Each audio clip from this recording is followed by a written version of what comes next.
Ok, bueno, hay una división importante que vamos a hablar de primero. El análisis puede ser sistemático o histórico, ¿ya? El sistemático es el que yo me voy a extender más, porque siento que es el más importante, el que nos permite entender y pensar más y extender el conocimiento a otras áreas, ¿ya? El histórico es básicamente compilación de cosas que han sucedido. Es decir, en el barroco, bueno, predominan las formas ABA, la sonata, pues, que es clásica, los recursos armónicos del romanticismo, etcétera, ¿ya? Ese es histórico, es simplemente compilatorio. Y yo diría que al lado del histórico está la rama etnomusicológica, ¿ya? Cuando hablamos de musicología, yo trato de hacer que mi análisis sea musicológico, ¿ya? Es decir, un análisis más profundo, más disciplinario, más interdisciplinario y más científico. En la musicología igualmente tenemos la musicología sistemática, histórica y la etnomusicología. Pero la etnomusicología, desde el punto de vista analítico, es básicamente documental. Es decir, bueno, estas personas utilizan estos tipos de instrumentos, un arpa de boca, maracas, utilizan estos fonemas y estas grabaciones, ¿sí? Básicamente es recopilatorio, ¿sí? Documentan lo que hacen, pero más no analizan. Yo no conozco muchos análisis, pues, ¿no? Ya. El análisis histórico es dominante en la educación musical. Es el que básicamente que se da obligatoriamente pues, en las escuelas de música. Y se constituye históricamente por la compilación de obras. Digamos, las obras musicales, las partituras musicales, nuestro papel fundamental, comenzaron a aparecer desde el canto gregoriano. Pero no es sino en el barroco donde la partitura deja de ser algo elitesco para ser algo popular, expandirse. Esto es debido a la proliferación de instrumentistas y debido a que ya 100 años antes se había pues, mejorado la imprenta, Gutenberg, y esto permitió la proliferación de manuales de música, de libros de construcción de instrumentos. Ya a partir del barroco medio cambia la historia de la música y nuestra manera de pensar es del barroco en adelante. Pero, por ejemplo, yo diría, ¿y qué pasó antes del barroco? Bueno, tenemos el Ars Antigua, el Ars Nova, el John de Mochot, tenemos algunos compositores, pero esos compositores son algunos compositores, unos poquitos compositores. Yo estoy seguro que la historia europea, que es donde viene toda nuestra escuela, estaba plagada de música. Sin embargo, los libros no hacen mención a la cantidad de obras populares que se hacían, que se improvisaban, Minnesänger, Mastissinger, trovadores, ministriles, juglares, por nombrar algunos, todos ellos eran músicos, improvisaban la música, hacían la música. Sin embargo, lo que puede hablar un libro de música sobre este periodo es mínimo, no habla casi nada, simplemente habla de quienes dejaron la obra, porque históricamente la historia se parte de documentos, no de supuestos, y el documento esencialmente es la partitura, ¿ya? Que es lo que son las que demuestran la existencia de eso, ¿sí?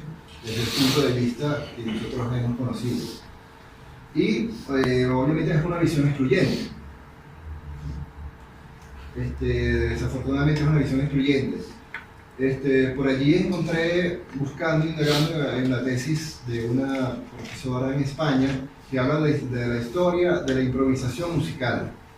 Es una historia que nosotros no conocemos. Y hay muchas herramientas de improvisación musical y era muy natural la improvisación musical hasta el barroco. Ok, bueno, como les digo, el análisis histórico pues básicamente es formal, ¿no? Puede ser formal, digamos, la forma sonata. ¿Quién dejó la forma sonata? La forma sonata nos las legó Czerny, Karl Czerny, que fue discípulo de Beethoven, pianista. Pero cuando legó la forma sonata, ya la forma sonata estaba en desuso. Ya estábamos entrando en el romanticismo. La forma sonata se estaba transformando y deformando enormemente. Pues está la parte estilística también, obviamente. Está la parte armónica, que todos estudiamos, y la parte contrapuntística. Lo curioso es que estos análisis surgen, el armónico, el contrapuntístico, el formal, surgen cuando ya el uso está en decadencia. No surge durante, sino surge cuando ya la armonía ya está comenzando a cambiarse, pues, ¿no? A transformarse. Porque la armonía, por ejemplo, la armonía de Bach no tomó un libro, él hizo la armonía. ¿Ya?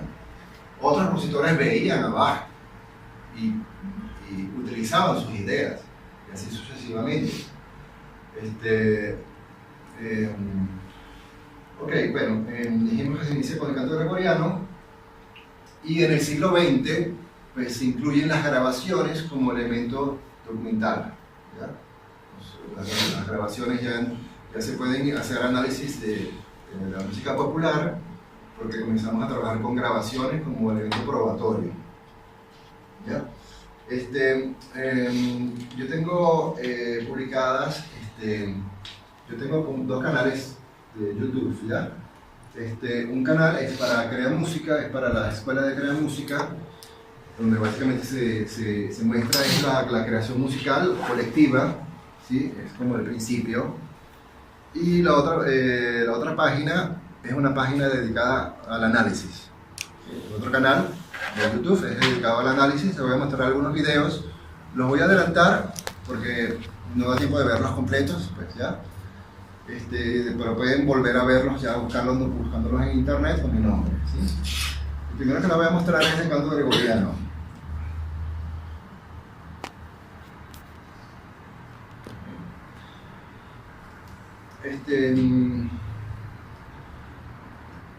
Sí, voy a adelantar un poquito para que tengan algunas ideas. Ellos trabajan con neumas, ¿sí? El concepto del canto gregoriano es trabajar con neumas, no con notas musicales. O sea, sí con notas musicales, pero el concepto antiguo era mucho más ligado a la melodía que a la nota. De hecho, dicen, o sea, Humberto Sagredo, que el concepto de melodía es más natural al ser humano que el concepto de nota.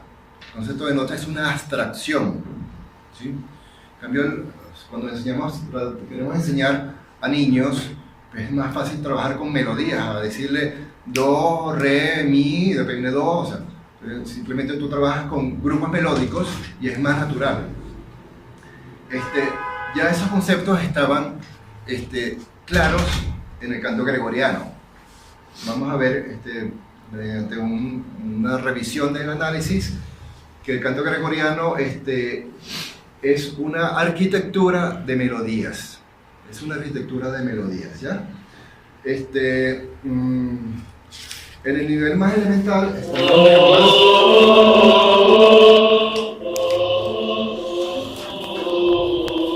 En el nivel más elemental están los neumas, que son las melodías más pequeñas, ¿sí?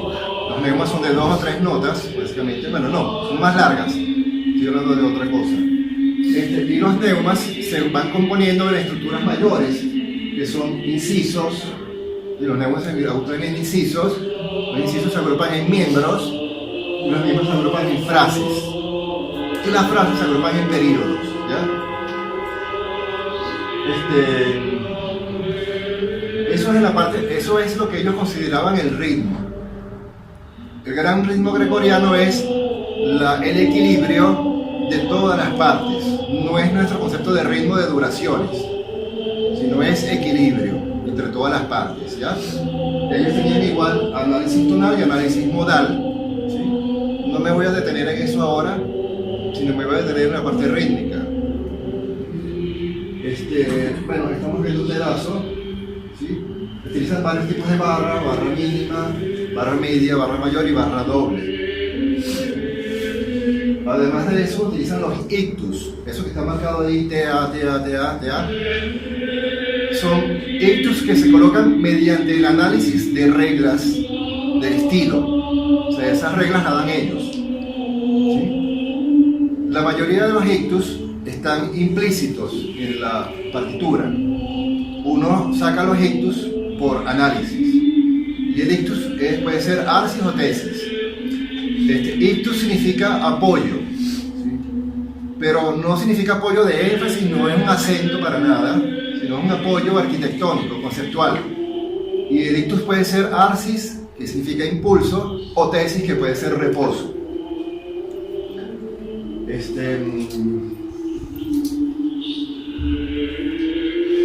Algunos ictus, hay dos ictus marcados. Algunos ictus se marcan solamente porque son lugares estratégicos que no saldrían según las reglas. O sea, son como, se marcan solamente porque aquellos ictus, es la línea vertical esa que está ahí, es la línea vertical, ¿ya? Algunos se marcan porque tienen un significado especial. El resto de los ictus van, ahí está un ejemplo de lo que estoy hablando, el gran ritmo gregoriano. Comienza en el nivel más elemental del equilibrio entre arsis y tesis, ¿ya? Los ictus, que pueden ser arsis y tesis, van obligatoriamente cada 2 o 3 notas, eso es lo que llaman la regla de oro. Luego esos impulsos y descensos, ¿ya? Se agrupan en incisos. Los incisos se agrupan en miembros, los miembros se agrupan en frases y las frases en períodos. Cada una de estas partes, incisos, miembros, frases y períodos, consta de una prótasis o impulso de ascenso y apódosis o impulso o descenso. Entonces, es la manera como ellos querían reflejar, pues, el equilibrio del mundo, ¿sí? Como decir, yo a veces digo, es como el vuelo de un ave, ¿ya? Un ave, pues, o sea, si quiere subir alto no va así, como un avión, ¿no? Sino va subiendo, agarra una corriente, descansa un poco, agarra otra corriente, va subiendo, y así sucesivamente llega a su clímax, y después gradualmente va bajando.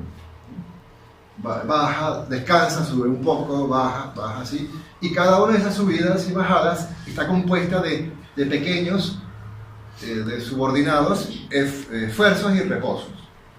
Todo es, aquí sale solo un pedacito, pero uno analiza la obra completa, un canto gregoriano completo, y todo es una enorme arquitectura donde el periodo, que es la estructura mayor, tiene un solo clímax, y ese clímax se subdivide en varios clímax, y esos varios clímax se subdividen en varios clímax, ¿sí?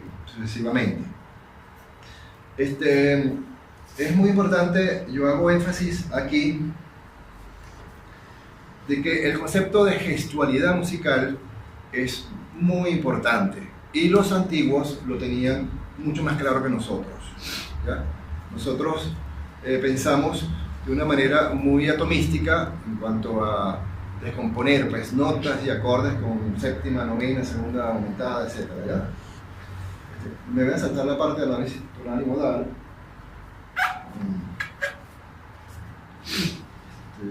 Y por aquí creo que no hay más nada que decir, ¿ya? Bueno, este es un pequeño... ¿salió? Okay. Hay notas, por ejemplo, notas finales, notas repercusión, son notas que vienen del análisis tonal, y esas después pasaron a ser nuestra tónica y nuestra dominante, ¿sí? Ya después pueden ver este video con más calma, porque quiero pasar a otros, ¿ya? De aquí quiero sacar el concepto de gestualidad, que lo vamos a ver varias veces, ¿ya? Ok, bueno, el análisis sistemático es el que más me interesa, y el análisis sistemático puede incluso intervenir el análisis histórico, ¿ya? Como he dicho, es interdisciplinario, ¿sí? Y pues en el siglo XX se ha multiplicado el análisis sistemático, ¿sí? Se ha multiplicado junto con la comprensión musicológica, ¿ya? Tenemos el análisis, hay análisis proporcional, cuando vemos, por ejemplo, una obra de Bartók, que se utiliza proporción áurea o utiliza mitades exactas. Tenemos análisis schenkeriano, muy controvertido, pero también muy interesante. Grupo de notas, básicamente con la música del siglo XX, análisis estadístico, ¿sí? Que dice cuántas veces aparece un elemento dado en un discurso. ¿Sí? Por ejemplo, el análisis estadístico no viene de la música, viene de la lingüística, si no me equivoco, y es aplicado a la música. ¿Sí? Nosotros cuando hablamos, cada quien se distingue porque utiliza más palabras que otra persona. Y eso estadísticamente caracteriza a cada persona. Y en la música pasa igual. Y finalmente está el análisis perceptivo. El análisis perceptivo para mí es muy potente, muy poderoso. Además que la ciencia perceptiva se junta con la ciencia de la razón, porque algunos dirán que nosotros pensamos como percibimos, o sea, nuestra estructura de conocimiento es la misma estructura de percepción. Sí, son lo mismo, por eso no tenemos un cerebro para percibir y otro para pensar. Tenemos el mismo cerebro y las estructuras de acción de ambas son las mismas. Entonces, para algunos autores, el análisis perceptivo es muy importante. El análisis perceptivo no viene de la música, viene de la psicología, ¿sí? De la Gestalt. Donde ellos, bueno, caracterizan la Gestalt, su primer paso fue cómo se caracterizan visualmente la percepción. Ellos, a partir de muchos experimentos estadísticos, ellos resultaron principios de percepción o leyes de percepción, que son como 100 leyes, pero todas son bastante parecidas. Está la ley de semejanza, es decir, uno percibe aquí por semejanza, es decir, veo los pupitres, las personas, la ventana, la pared, uno agrupa porque es un proceso de simplificación cerebral, ¿sí? Es un proceso de asimilación y simplificación. El análisis perceptivo ha sido aplicado en la música por varios autores norteamericanos, casi todos, Gottfried Meyer, Lev Jackendorf, Karl Schachter,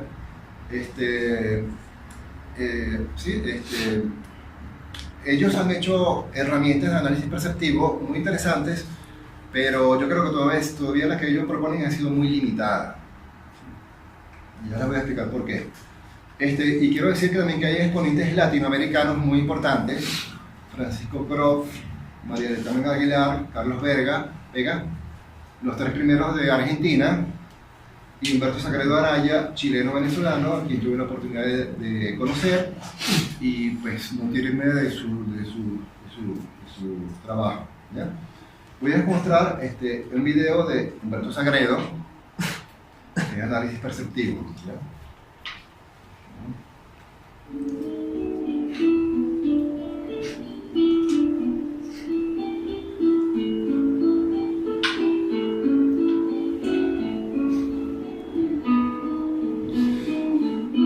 Cuando él murió, donó 53 cajas de libros sobre música.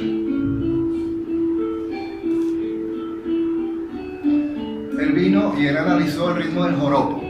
Básicamente el joropo, ustedes lo tienen, ¿verdad? Pero él se concentra ahora en el 4 solamente, ¿ya? Y le hace un análisis perceptivo.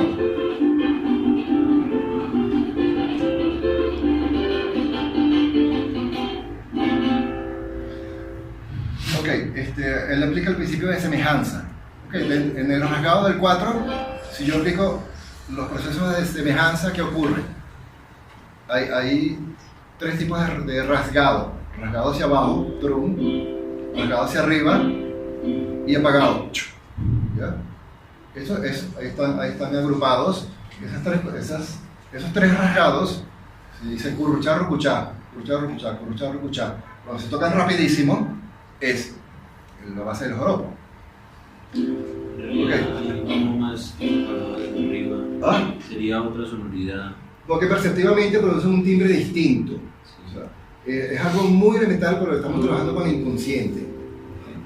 El rasgado hacia arriba es una categoría, el rasgado hacia abajo es otra categoría, y el apagado él lo pone en una sola categoría, bien sea apagado hacia arriba o hacia abajo. ¿Ya? Ok, viene los rasgados hacia abajo, ya están ahí agrupados, 1, 2. Ocurren en esos momentos, ¿ya? Rasgados hacia arriba, aparecen en otra posición.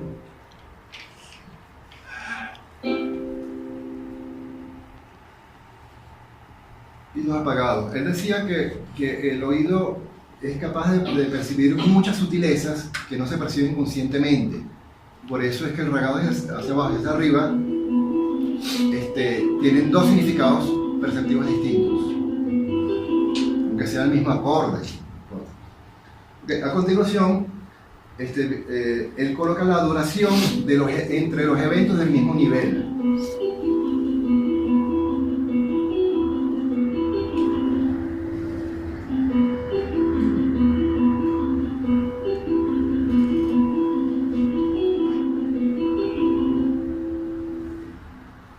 Estos son los 3 niveles de estructuración perceptiva.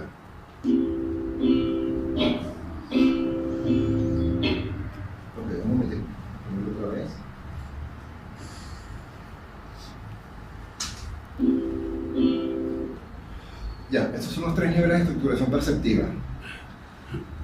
Este es un paso, él da un paso más adelante de los otros autores que he nombrado inicialmente, porque él incluye el timbre como generador de percepción, de estructuración perceptiva.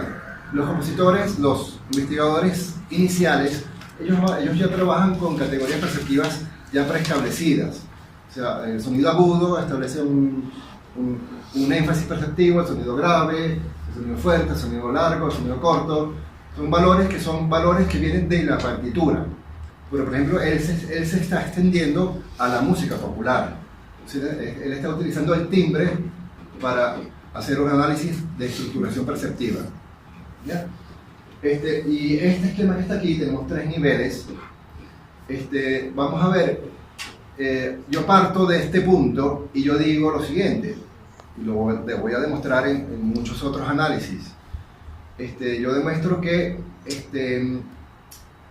la creación musical se necesita de lo que se podría llamar la plusvalía perceptiva. Es decir, una obra trascendente, una obra interesante o trascendente o hermosa, se puede escuchar muchas veces y no cansa en la audición, ¿verdad? Ese es un concepto básico. ¿Por qué no cansa? Porque sus elementos pueden percibirse de distintas maneras. Y aquí está demostrado. Eso también lo decía, por ejemplo, Bernstein en sus conferencias Norton. Él hablaba, por ejemplo, hacía el símil de la poesía y la música. Dice, la poesía y la música se caracterizan por la capacidad de síntesis, ¿sí? Si yo quiero describir algo lo más concreto posible, eso es una descripción objetiva. Es decir, bueno, esta es una pared blanca que tiene tantos metros, aquí tiene pintado de tal manera, tiene no sé qué cosa, objetivo. Pero la poesía, en cambio, utiliza pocas palabras que nos permitan a nosotros muchas imágenes. Entonces, son ese tipo de palabras que no son objetivas, se vuelven subjetivas, ¿ya? Susan Langer, una filósofa norteamericana, decía, el arte no es representativo, sino presentativo. Es como un símbolo sin significado. La buena música es un símbolo que tiene la capacidad de asumir significaciones en cada uno de nosotros. Anteriormente, Gombrich, que fue un iconólogo importante, antes de Gombrich se pensaba que las obras de arte tenían un significado único. Tú veías a una mujer llorando y tenías que sentir ese dolor, pues, ¿no? Y después, a partir de Gombrich dijo, no, los símbolos tienen muchos significados. Entonces, la cualidad artística se puede caracterizar por la capacidad para significar. ¿Sí? Si yo escucho una obra que tiene pocas capacidades de significar, ya yo me canso rápidamente, ya me parece monótona, la escucho 2 veces y ya no quiero escucharla más. En cambio, hay una obra que está llena de significados, está llena de estructuración, y yo la puedo escuchar enorme cantidad de veces, se puede escuchar por generaciones. Yo me he dedicado a probar eso. ¿Sí?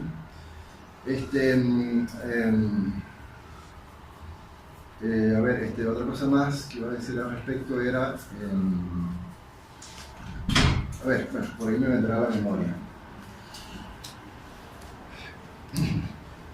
Ok, ahora vamos a ver algunos otros videos que tienen que ver con este concepto.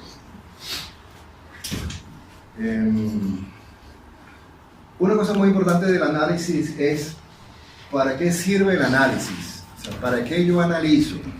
Si yo digo que la estructura barroca es ABA, bueno, ¿y qué significa eso? ¿Por qué no es ABB?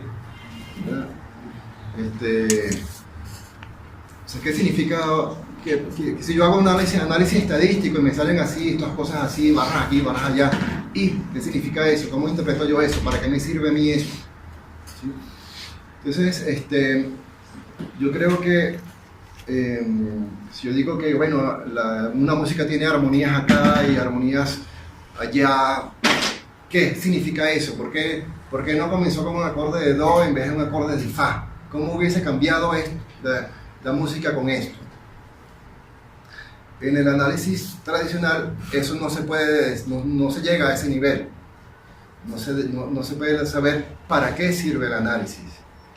En cambio, cuando hablamos de estructuras perceptivas, ya yo pienso que esto ya el análisis tiene una finalidad. ¿Sí? Tiene al menos una, tiene varias finalidades.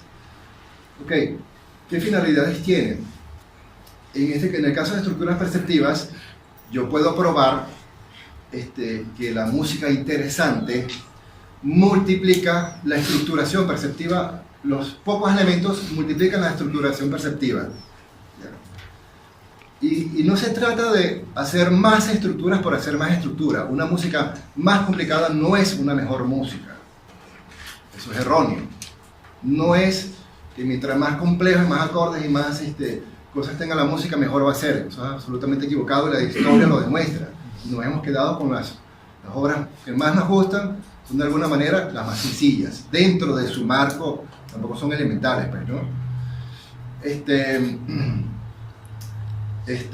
Entonces ocurre un equilibrio, unos pocos elementos van a potenciar la capacidad de estructuración. Entonces nuestro cerebro percibe mucho más de lo que nosotros podemos procesar mentalmente.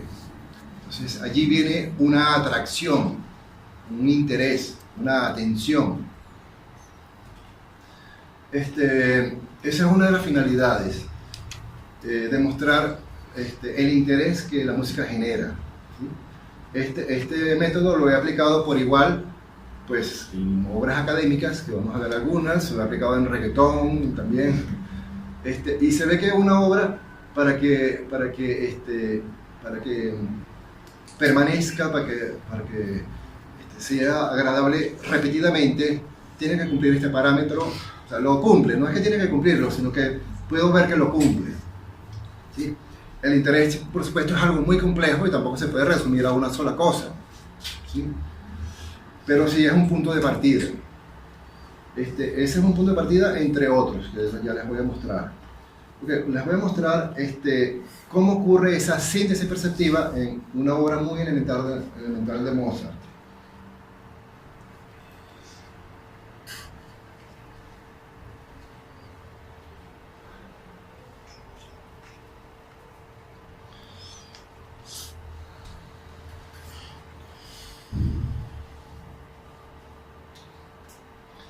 la sonatina en do mayor, la más facilitada, la más conocida de Mozart, ¿ya? Yo me voy a fijar solamente en las notas agudas de la melodía, de la mano derecha, solamente, como elemento perceptivo. Hay muchos elementos perceptivos. Me voy a fijar solamente allí como una simplificación. Para poder comparar, enumero los tiempos, 1, 3, 4, es como mi papel milimetrado, a partir del cual yo voy a comparar lo que yo estoy observando. Primero que todo es una observación. Y voy anotando los acentos agudos.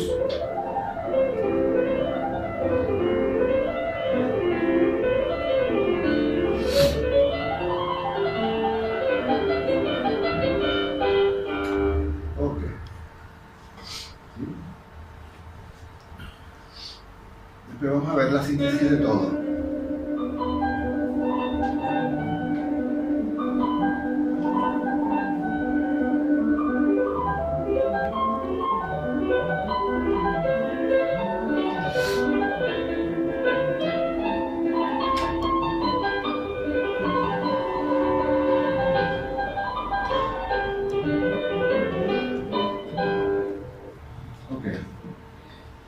En resumen, primera frase, la frase síntesis, cierre, pam, pam, pam, pam, pam, pam, pam, pam, pam. Segundo tema, tan, tan, ton, torirán, ton. Una frase, tercera frase, ¿ya? Momento, una ton y cierre. Okay. Momento.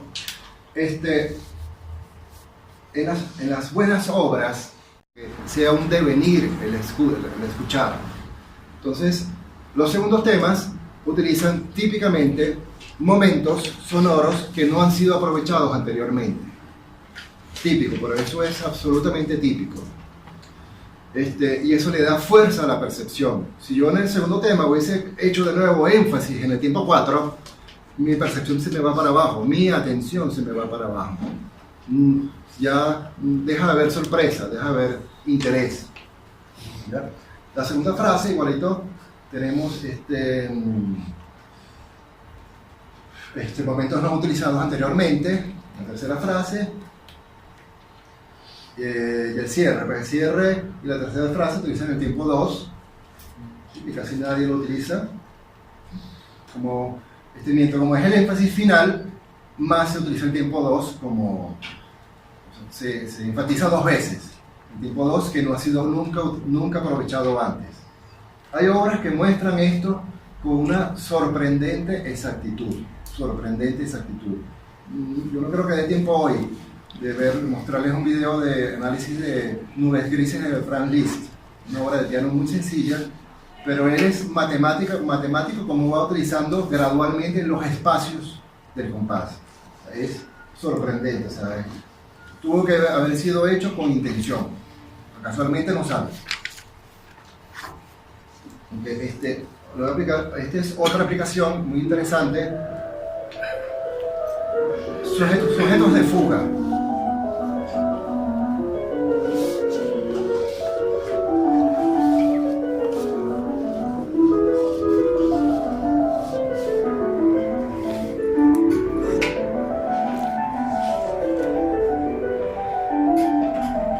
Un sujeto de fuga es una melodía que se repite mucho en la fuga. Entonces esa melodía debe ser interesante para que no canse. Entonces, la idea es, cuando uno analiza cualquier sujeto de fuga,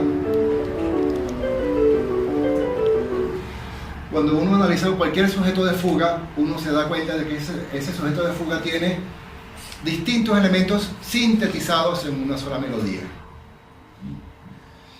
La fuga número 1, do, re, mi, fa, sol, fa, mi, la, re, sol, la, sol, fa, mi. Primer elemento, do, re, mi, fa. Segundo, sol, fa, mi, fusas, que solamente aparecen ahí. Y luego la cuarta, mi, la, re, sol. Cada uno es una identidad perceptiva. Y los tres están juntos, pero no revueltos en la melodía. Y por eso cuando escuchamos repetitivamente esa melodía nos sigue gustando. porque nos gustan las partes y la composición de la melodía. Esta es una aplicación ahora que les voy a mostrar para las imitaciones polifónicas, ¿sí? Ahora voy a aplicar el análisis perceptivo a una parte histórica, que son contrapunto, básicamente la polifonía imitativa, ¿sí? Polifonía imitativa quiere decir motetes, que entra primero una voz con una melodía, luego entra otra voz con esa misma melodía, la cuarta o la quinta, luego entra tercera voz a la octava, y así motívicamente se repiten, ¿ya? Esas melodías, para que suenen bien, tienen que estar bien planificadas perceptivamente, porque esto lo disfrutamos perceptivamente.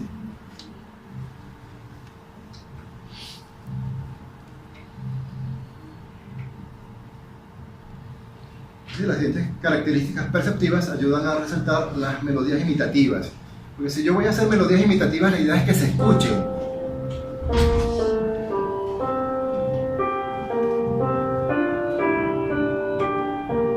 Ok, son características las siguientes. Notas largas, segmentos ascendentes o descendentes.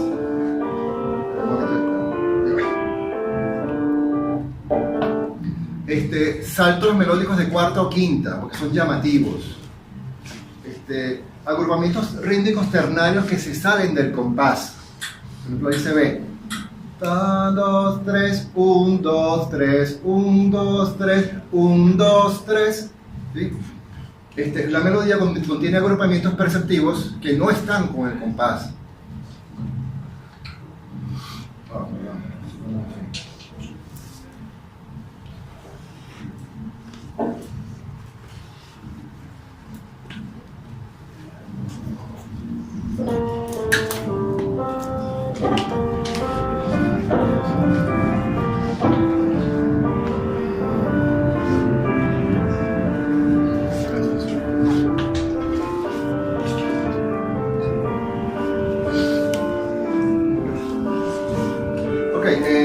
La primera y última nota del sujeto tiene que tener una relación consonante, de unísono cuarto quinto, ¿ya? Voy a irme hacia el final porque no hay que verlo completo, ¿ya? Vamos a ver los sujetos. Las siguientes melodías de imitación se sirven las características perceptivas. Son las melodías que se utilizaron en este motete. Movimientos melódicos claramente ascendentes o descendentes, notas más largas o más cortas que el contexto, saltos de cuarta o de quinta, síncopas, agrupamientos rítmicos propios, relación entre la primera y la última nota, movimiento B, síncopa, segmento ascendente, descendente, notas largas, agrupamiento rítmico propio, nota larga, segmento descendente, repetición de notas también, típicamente en los motivos. Motivo E, nota larga, agrupamientos rítmicos propios. Ok, y la cadencia también recurre a un hecho perceptivo. La cadencia, en la cadencia polifónica, cuando hacemos un descanso polifónico, un reposo polifónico,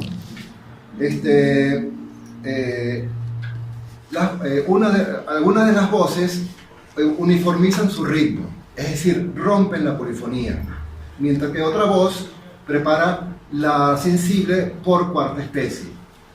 Entonces, eso ocurre típicamente antes de cada reposo, porque es un hecho perceptivo, nos prepara para el descanso. Antes del motete estaban, por ejemplo, los caudae de la ars antigua, los caudae, los caudae eran secciones, para finalizar una obra, hacíamos, las voces hacían un largo melisma, para indicar justamente que venía perceptivamente un final. Siempre el final es ayudado auditivamente por una diferenciación, un cambio en alguna de las regularidades.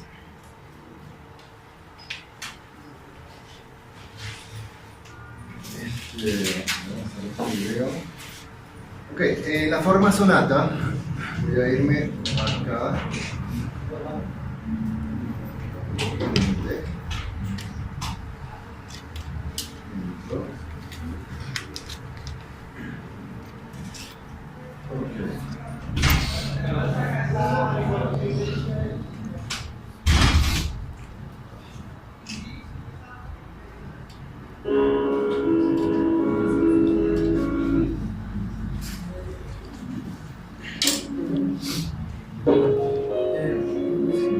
El horario de la clase iba hasta las 8:50, iba hasta las 10:50. Bueno, pues ahorita no hay clase, pues entonces por eso es que Sí. hay muchachos de ánimo porque a las 11 hay otras clases, entonces... Bueno, me falta... La forma sonata hay algo muy notorio, muy útil de los compositores del clásico. Sabemos que la forma sonata tiene exposición, que se repite, y luego desarrollo, exposición, que se repite, ¿ya?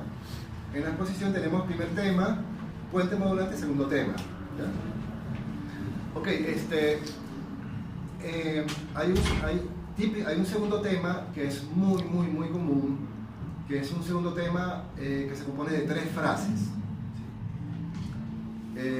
La primera frase es típicamente una melodía muy cantable, muy clara, y que luego se repite de manera variada.